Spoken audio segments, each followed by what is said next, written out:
Friends, स्वागत है आप सभी का मेरे YouTube channel SB coaching classes पर। और जैसा कि हमने अपने पिछले वीडियो में जो हमारा अवतल दर्पण था, उस अवतल दर्पण और उत्तल दर्पण के लिए फोकस दूरी और वक्रता त्रिज्या में संबंध के लिए जो हमारा रिलेशनशिप होता है F बराबर R/2, उसका डेरिवेशन कर लिया था, है ना। यानी उन दोनों के डेरिवेशन को मैंने आपको करवा दिया था। आज का जो हमारा टॉपिक रहेगा वो है उत्तल दर्पण द्वारा विभिन्न स्थितियों में प्रतिबिंब का बनना। देखिए, छोटी सी बात यहाँ पर यह ध्यान कर लीजिएगा कि जो उत्तल दर्पण होता है वो आपका केवल और केवल दो स्थितियों में प्रतिबिंब बनाता है ना।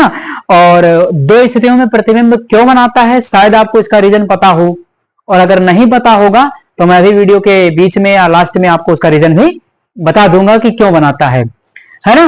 तो चलिए यहां पर देख लेते हैं क्या लिखा हुआ कि उत्तल दर्पण द्वारा विभिन्न स्थितियों में प्रतिबिंब का बनना, है ना। तो चलिए चालू करते हैं। तो उत्तल दर्पण कैसा होता है, अवतल दर्पण का जस्ट अपोजिट होता है। सबसे पहले हम चलिए देख लेते हैं जो हमारी स्थिति बनेगी।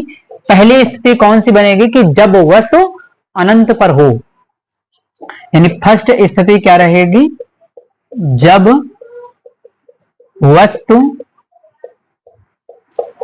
अनंत पर हो, है ना। ये पहली स्थिति रहेगी। यानी पहली स्थिति क्या है कि जब वस्तु अनंत पर हो। तो हमें बनाना किसके लिए है, उत्तल दर्पण के लिए डायग्राम, कॉन्वेक्स मिरर के लिए, है ना। Image formation by convex mirror. तो यहां हो सकता है कि प्रतिबिंब का बनना, या एग्जाम में प्रतिबिंब का किरण आरेख करके पूछ लिया जाता है क्वेश्चन, तो कोई दिक्कत नहीं, प्रतिबिंब का बनना पूछा जाए या प्रतिबिंब का किरण आरेख खींचिए, दोनों बातें एक ही होती हैं, है ना। चलिए तो यहां पर बना लेते हैं हम इसको, उत्तल दर्पण को। तो ये हो गया हमारा M1 M2 क्या है, हमारा उत्तल दर्पण हो गया। ये क्या है, उत्तल दर्पण, ऐसे ही बनता है। उसके बाद हम क्या करेंगे, इसका ये हो गया मुख्य अक्ष, है ना। ये है इसका मुख्य अक्ष। अब आपको पता है कि उत्तल दर्पण, मैंने अपने वीडियो में भी आपको बताया, पूरी तरीके से एक्सप्लेन कर रखा है उत्तल दर्पण के बारे में। आप वहां भी देख सकते हैं कि इसका जो फोकस होता है वो कहां होता है, इस साइड में होता है, और इसका वक्रता केंद्र कहां होता है, इस साइड में होता है, इधर, ये, है ना। और अब हमें क्या करना है, यहां पर क्या होगा, इसका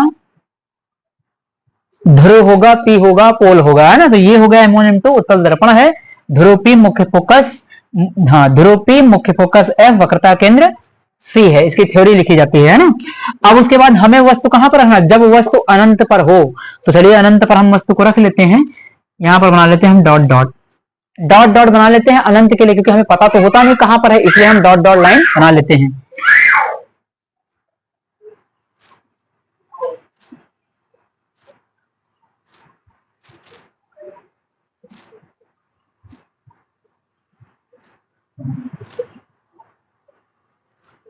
है ना, हमने यहां पर लिख दिया है, इस पॉइंट का नाम क्या है, ये अनंत है, यानी यहां पर बिंदु है अनंत। अब अनंत पर हमने डॉट डॉट करके ओ डैश, मैंने आपको पहले भी बताया था, O for object, object means होता है वस्तु, इसलिए मैंने ओ डैश लिखा है। आप एबीसीडी किताब में देखेंगे, सीरीज में देखेंगे, या कहीं भी देखें, आपको ABCDEFG कुछ भी लिखा हुआ मिल सकता है, तो कोई दिक्कत नहीं है, आप अपने अकॉर्डिंग कुछ भी लिख सकते हैं। तो मैंने वस्तु का नाम रखा है ओ डैश। अब प्रतिबिंब बनने के लिए आपको मैंने यह भी बताया था कि प्रतिबिंब का निर्माण होने के लिए कम से कम दो किरणें जरूर चलनी चाहिए, है ना। दो किरणें चलेंगी और जहां पर एक दूसरे को कट करेंगी, जहां पर एक दूसरे को मिलेंगी परावर्तन के बाद, वहीं पर क्या बनता है, प्रतिबिंब बनता है। तो यहां भी हमें दो किरणें ही चलानी पड़ेंगी। चलिए देख लेते हैं कहां से हमारी किरणें जाएंगी। तो पहली किरण हमारी जो जाएगी वो चली जाएगी मुख्य अक्ष के समांतर, यानी पहली किरण कहां गई, मुख्य अक्ष के समांतर निकल गई। और समांतर जाने वाली का नियम ये होता है कि जो प्रकाश किरण मुख्य अक्ष के समांतर जाती है वो परावर्तन के पश्चात मुख्य फोकस से होकर के निकलती है। तो यहां पर तो अब कहां मुख्य फोकस मिल जाएगा, इधर तो पॉलिश लगी हुई है, ये उत्तल दर्पण आपका जो है इस साइड में क्या है, पेंट लगी हुई है ना। तो यहां पर प्रकाश किरण आपकी इस साइड में नहीं जा सकती, इसीलिए जो उत्तल दर्पण होता है वो हाइपोथेटिकल इमेज बनाता है, काल्पनिक प्रतिबिंब, जिसे आभासी प्रतिबिंब का नाम भी दिया जाता है, वर्चुअल इमेज, है ना। तो यहां पर क्या होगा कि ये प्रकाश किरण इधर गई और वापस क्या होगी, इस मार्ग के ऐसे निकल जाएगी, लौट जाएगी। अब इधर जाने की जगह है नहीं, तो कहां होगी, टकराएगी, वापस इस मार्ग में, उसी माध्यम में लौट जाएगी। तो यहां पर उसके बाद क्या होगा, अब हमने नियम पढ़ा था कि फोकस से होकर के जाएगी। तो फोकस से जाने के लिए मुझे क्या करना होगा, इसकी इस किरण, प्रकाश किरण को आगे बढ़ाना होगा, तभी तो प्रतिबिंब हाइपोथेटिकल बनेगा, काल्पनिक, ऐसा माना जाएगा कि वहां पर बनता है, हाँ? तो इस किरण को क्या करेंगे, हम आगे बढ़ा देंगे, तो ये हमारी जो चली जाएगी वो फोकस से होकर के चली जाएगी। यानी ये प्रकाश किरण हमारी कहां चली गई, फोकस से। एग्जाम में जब भी बनाइए तो जहां से किरण जा रही हो वहीं पर पॉइंट को लिखिएगा, इसलिए पहले डायग्राम पेंसिल से बना लीजिएगा अच्छा सा, जब बन जाए अच्छा सा तब उसको स्केच या किसी और कलर से कर सकते हैं। तो यहाँ पर ये हो गई हमारी फोकस से होकर के, हमने आपको दिखा दिया कि ये यहाँ से कहां गई है, फोकस से, इसीलिए इसको डॉट डॉट बनाया है क्योंकि ये काल्पनिक है, हाइपोथेटिकल है, तो यहाँ पर ये ऐसे बना दिया। अब ये प्रकाश किरण तो ये समांतर चली गई, अब दूसरी प्रकाश किरण अभी क्या होगी, वो भी समांतर जाएगी, तो ये भी चली गई। प्रकाश किरण यहाँ बना देते हैं नीचे साइड में। कम से कम 2 किरणें बनानी है, 2 से ज्यादा आप बना सकते हैं, कोई दिक्कत नहीं। तो यहाँ पर प्रकाश किरण ये समांतर चली गई है ना, वस्तु से ही एक प्रकाश किरण इधर चली गई ऐसे। तो ये प्रकाश किरण फिर क्या होगा कि ये प्रकाश किरण वापस से मार्ग में ऐसे लौटेगी, होगा ना। समांतर जाने वाली का नियम ही होता है कि फोकस से होकर के जाएगी, लेकिन यहाँ फोकस से होकर के नहीं जा सकती क्योंकि इधर पालिश लगी हुई है। तो इसको आगे बढ़ाओ तो हाइपोथेटिकल इमेज मिलेगा, काल्पनिक प्रतिबिंब। तो यहाँ पर इसको हम आगे बढ़ा देंगे। तो ये हमने जो आगे बढ़ा दिया ये, तो ये दोनों किरणें देखिए परावर्तन के बाद कहां पर काट रही हैं, जब इन किरणों को आगे बढ़ाते हैं दर्पण के दूसरी ओर, ये एक दूसरे को कहां पर काटती हैं, फोकस पर काटती हैं। और नियम भी हमने यही पढ़ा है कि प्रकाश किरणें परावर्तन के बाद जहां पर एक दूसरे को काटती हैं वहीं पर उनका प्रतिबिंब बनता है। तो यहीं पर इसका प्रतिबिंब क्या बन जाएगा, प्रतिबिंब का नाम क्या होगा, आई आई डैश।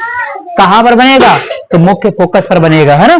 तो इसका प्रतिबिंब जो हो जाएगा वो हो जाएगा मुख्य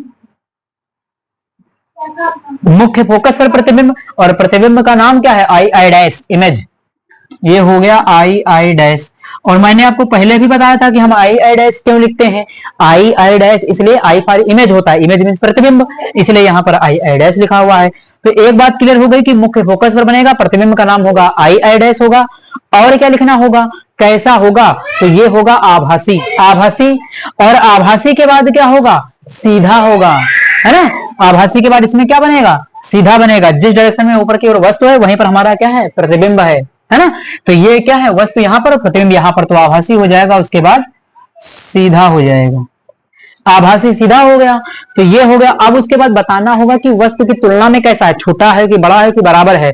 तो ये होगा निमोनिक तरीके से, मैंने आपको अवतल दर्पण में बताया था, इसमें भी पहले बहुत छोटा फिर छोटा, यानी पहली स्थिति में बहुत छोटा। तो यहां पर लिख देंगे वस्तु से बहुत छोटा, इस प्रकार से। तो ये हो गया आपका डायग्राम, जब वस्तु कहां पर हो, अनंत पर हो, तो उसका ये डायग्राम है और ये उसकी मुख्य बातें हैं जो मैंने आपको लिख के बता दिया है। तो आभासी की जगह हो सकता है कि काल्पनिक आपको लिखा हुआ मिल सकता है, तो कोई दिक्कत नहीं है, आभासी भी लिख सकते हैं, काल्पनिक भी। सीधा इसलिए होगा क्योंकि ऊपर की ओर वस्तु है और ऊपर की ओर ही क्या होगा, इसका प्रतिबिंब होगा, सीधा इसलिए होगा। और वस्तु से क्या होगा, बहुत छोटा होगा। तो इस प्रकार से मैंने आपको इसको बता दिया। आप इसका स्क्रीनशॉट ले लीजिए, फिर मैं इसकी सेकंड स्थिति का डिस्कशन आपसे कर लेता हूं। तो चलिए डिस्कशन कर लेते हैं अगली स्थिति का, स्थिति नंबर 2। देखिए स्थिति नंबर 2 क्या है हमारी, वो जो लिखा हुआ है यहां पर, यानी वो है जब वस्तु अनंत व ध्रुव के बीच में हो। यानी वस्तु कहां है, अनंत और ध्रुव के बीच में है। तो चलिए इसका डायग्राम हम, इसका किरण आरेख बनाते हैं। तो सबसे पहले क्या करते हैं, वही उत्तल दर्पण बना लेते हैं। तो ये बना लिया हमने उत्तल दर्पण, ये कॉन्वेक्स मिरर बना लिया हमने, M1 M2, इसका नाम क्या है, वही M1 और M2। ये इसका क्या है, ये इसका है मुख्य अक्ष, ये इसकी क्या है, परावर्तक सतह है। परावर्तक सतह का मध्य बिंदु क्या कहला, दर्पण का ध्रुव। तो यहां पर क्या हो जाएगा, ये P हो जाएगा। आपको पता ही है, अभी मैंने बताया कि फोकस और वक्रता केंद्र इसका कहां, इस साइड में होता है, इधर की ओर होता है ना। फोकस और वक्रता केंद्र इस साइड में होता है इसका,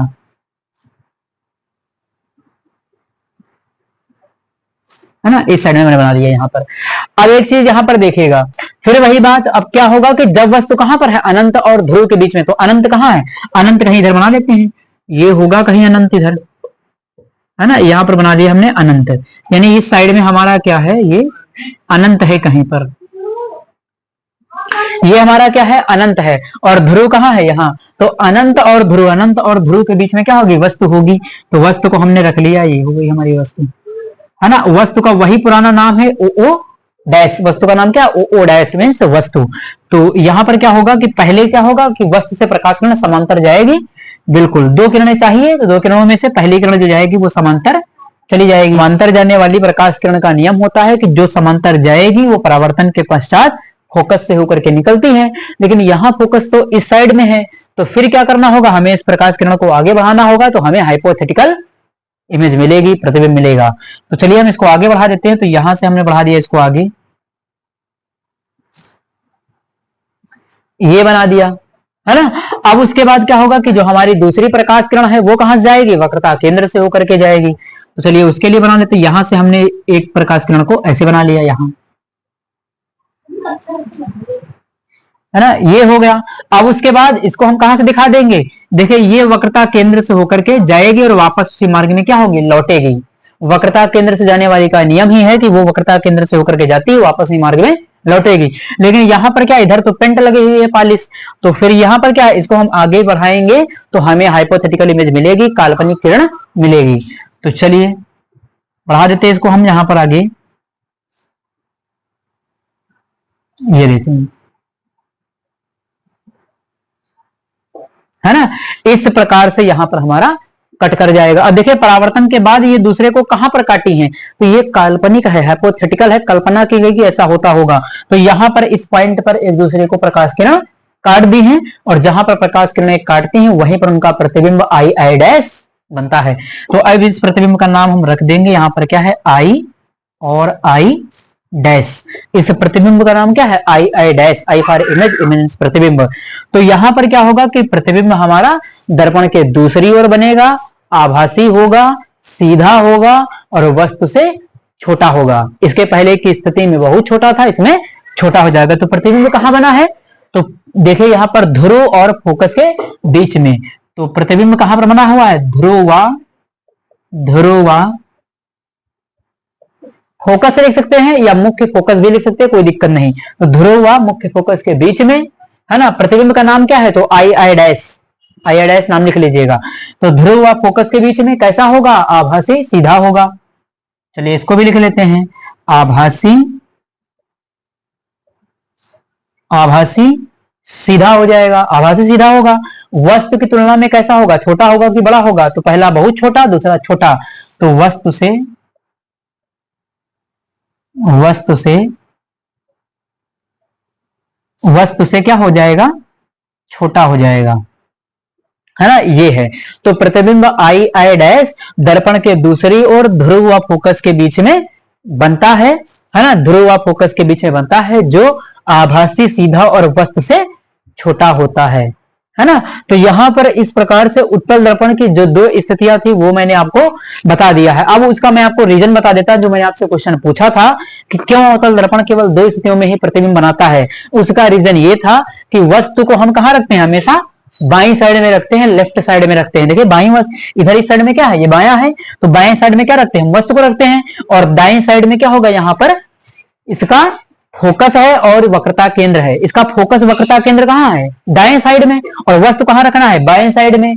तो चार स्थितियां तो ऐसे कट गई, कौन कौन सी, वक्रता केंद्र वाली, वक्रता केंद्र फोकस के बीच वाली, फोकस और ध्रुव के बीच वाली, और इधर अनंत और वक्रता केंद्र के बीच वाली। ये चार स्थितियां कैंसिल हो गई, इसीलिए बचेंगी कितनी, केवल दो स्थितियां।